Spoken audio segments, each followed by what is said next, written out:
क्या आप जानते हैं कि इंसान के हाथ की सभी उंगलियां एक बराबर क्यों नहीं होती हैं?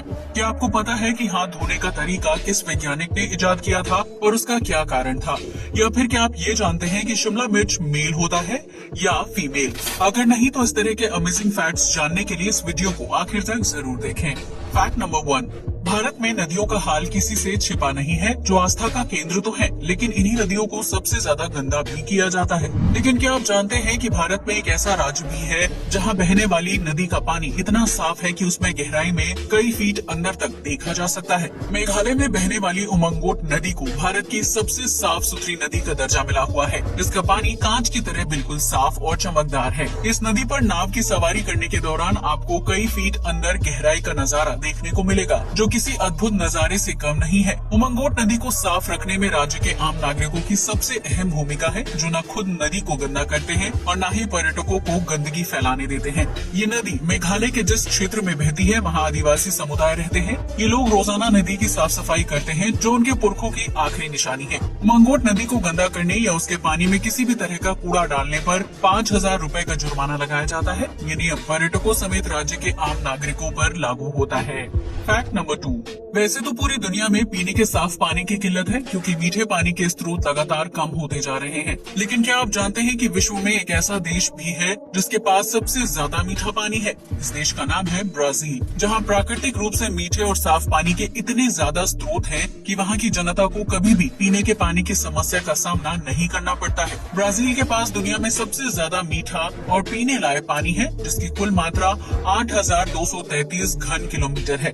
इसके अलावा ब्राजील में नवीकरणीय जल संसाधनों यानी रिन्यूएबल वाटर रिसोर्सेज की मदद से भी पीने का साफ पानी तैयार किया जाता है, जिसकी वजह से वहाँ साफ पानी की उच्चतम मात्रा भी है। वहीं अफ्रीका समेत एशिया के कई देशों में आम नागरिकों को पीने के पानी की किल्लतों का सामना करना पड़ता है, जिसकी वजह से पीलिया, टाइफाइड और डायरिया जैसी बीमारियां फैलती हैं।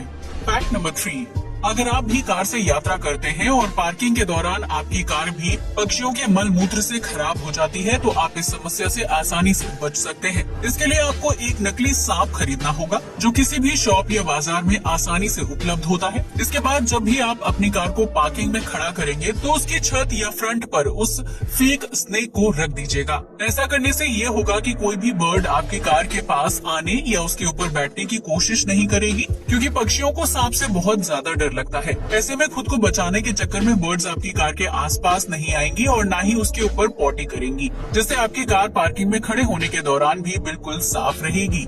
फैक्ट नंबर 4, आज के समय में नींद से जागने के लिए व्यक्ति मोबाइल फोन या घड़ी में अलार्म लगाकर रखता है, लेकिन पुराने समय में ये काम बहुत ही मुश्किल होता था। दरअसल उस समय लोगों के पास मोबाइल फोन की सुविधा नहीं थी और अलार्म वाली घड़ी बहुत ही महंगी आती थी। इसलिए यूरोप में सुबह नींद से जल्दी उठाने के लिए लोगों को नौकरी पर रखा जाता था। इस काम को करने वाला व्यक्ति सुबह सुबह नींद में सो रहे इंसान को उठाने के लिए उसके घर पर आता था और अलग अलग तरीकों से उन्हें उठाने की कोशिश करता था। इस काम को महिलाओं से लेकर कॉलेज जाने वाले स्टूडेंट्स किया करते थे, जिन्हें अपने खर्च के लिए थोड़े पैसे मिल जाते थे। वो बांसुरी की मदद से म्यूजिक बजाते थे या फिर हथौड़े के इस्तेमाल करके दरवाजा खटखटाते थे, जिसकी वजह से गहरी नींद में सो रहे व्यक्ति की नींद खुल जाती थी। लेकिन आज के जमाने में शायद ही कोई व्यक्ति नींद से जागने के लिए इस तरीके का इस्तेमाल करना पसंद करेगा, क्योंकि वर्तमान में ये काम स्मार्टफोन की मदद से पूरा हो जाता है।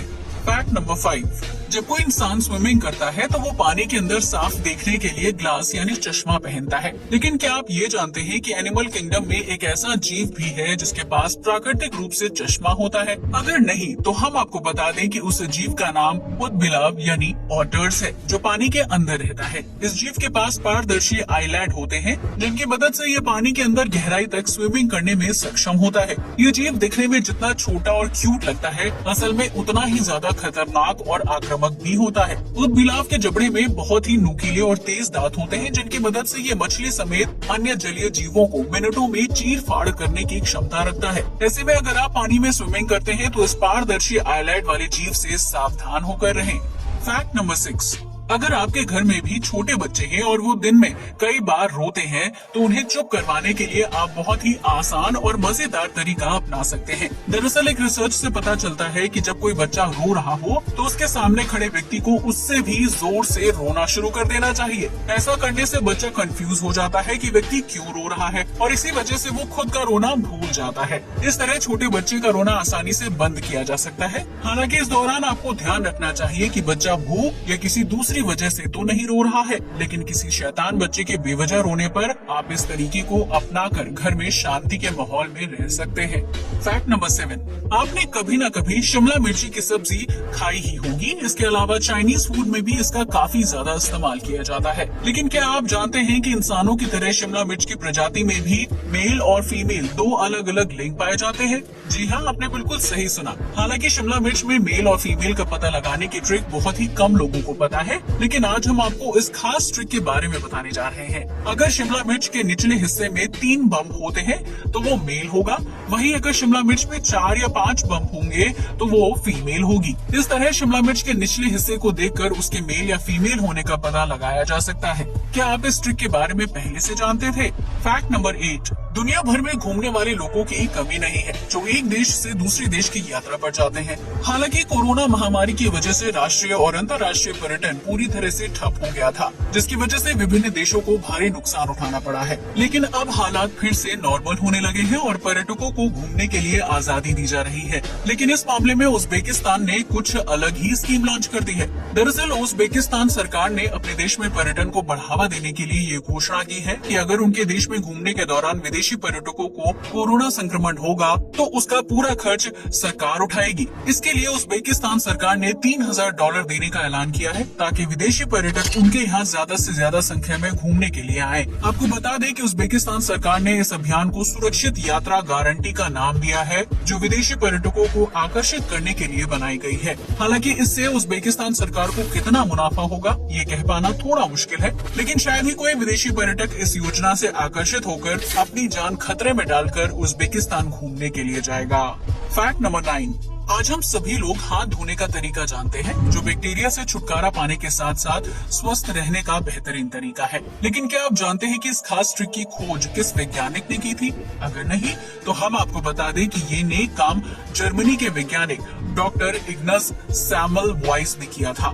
इस वैज्ञानिक ने साल 1847 में हाथों की सफाई के लिए साबुन या किसी लिक्विड से धोने का तरीका खोज निकाला था, जिसकी वजह से उन्हें सेवियर ऑफ मदर्स के नाम से भी जाना जाता है। डॉक्टर इग्नस द्वारा हाथ धोने के तरीके को खोजने के पीछे नवजात बच्चों को जन्म देने वाली माताओं के जीवन की रक्षा करना था। दरअसल उस समय जब महिलाएं बच्चे को जन्म देती थी तो कीटाणुओं की वजह से उन्हें संक्रमण हो जाता था और उनकी मौत हो जाती थी। इसी संक्रमण से छुटकारा दिलाने के लिए डॉक्टर ने हाथों को साफ करने का तरीका खोज निकाला था, लेकिन शुरुआत में उनके इस तरीके को लोगों ने बेकार समझा। इसी वजह से डॉक्टर को लंबे समय तक मेंटल हॉस्पिटल में मरीज के रूप में भर्ती कर दिया गया था। हालांकि जब मेडिकल में डॉक्टर द्वारा हाथ धोने के तरीके को अपनाया गया तो उसकी वजह से मृत्यु दर 18.3% से नीचे गिरकर सिर्फ 1.2% ही रह गई थी।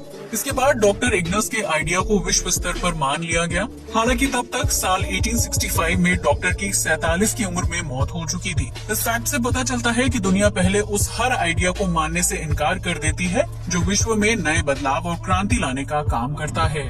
फैक्ट नंबर 10, क्या आपने कभी सोचा है कि इंसान के हाथ की सभी उंगलियां एक बराबर क्यों नहीं होती, और अगर सभी उंगलियां एक बराबर होंगी तो उसका क्या फायदा होगा या क्या नुकसान होगा? दरअसल इंसान के हाथ की उंगलियों का एक बराबर ना होना किसी वरदान से कम नहीं है, क्योंकि इन उंगलियों की वजह से ही हम चीजों को अच्छे और मजबूत तरीके से पकड़ पाते हैं, जबकि मोबाइल और कीबोर्ड पर आसानी से टाइपिंग भी कर पाते हैं। अगर इंसान की सभी उंगलियां बराबर होंगी तो हम किसी भी चीज को मजबूती से नहीं पकड़ पाएंगे। इसके साथ ही मोबाइल और कीबोर्ड पर टाइपिंग करना भी मुश्किल हो जाएगा, क्योंकि उंगलियों के छोटे बड़े आकार की वजह से ही हम उन्हें अच्छी तरह से चला पाते हैं। ये बहुत ही सामान्य सी चीज है, लेकिन अगर आपके हाथ की सभी उंगलियां एक बराबर हो जाएंगी तो आप अपनी जेब से मोबाइल फोन तक नहीं निकाल पाएंगे। इस तरह रोजमर्रा की जिंदगी में किए जाने वाले सारे काम बहुत ही मुश्किल हो जाएंगे, जिसकी वजह से आपको ढेर सारी परेशानियों का सामना करना पड़ेगा। अब तो आप समझ ही गए होंगे कि प्रकृति ने इंसान को छोटे बड़े आकार की उंगलियां क्यों दी है और उनका हमारे जीवन में क्या महत्व है। आज के लिए बस इतना ही। जय हिंद दोस्तों।